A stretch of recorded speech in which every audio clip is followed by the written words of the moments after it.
હું કઈ બધા મિત્રો તો આપણો મોટો લોંગ બ્લોગમાં આજે આપણે રોહનભાઈ ને બધા જો બેઠા, હર્ષભાઈ ને ડીટીએ મળતા નતા, ગોતતો તોય 12 વાગી ગયા હતા તોય મેળા નહીં. પછી આપણે ક્લાસમાં ફ્લેક્સ કરવા માંડ્યા. કેમ પણ હરખો નહીં દેખાવતો હરખો દેખાવાની કોશિશ કરું. કમેન્ટ કરી દીજો.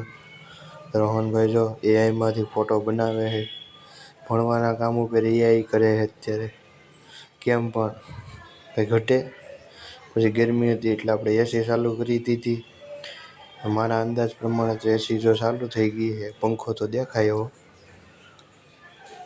હવે ચાલુ થયો હોય કોને ખબર. ત્યારબાદ આપણે ગણિત ગણવા માંડ્યા, કેમ કે કંટાળો જ આવતો હતો નીકળો. પછી જો મેળવ્યું નહીં એટલે મેળવ્યું જ નહીં, કેમ કે એટલો આઈપીએસનું જ્ઞાન ન હોય. મેળવું પછી ટીક કર્યું, ખાસ હોય ખોટું કમેન્ટ કર્યું. પછી મળીએ બીજા મિની વ્લોગમાં.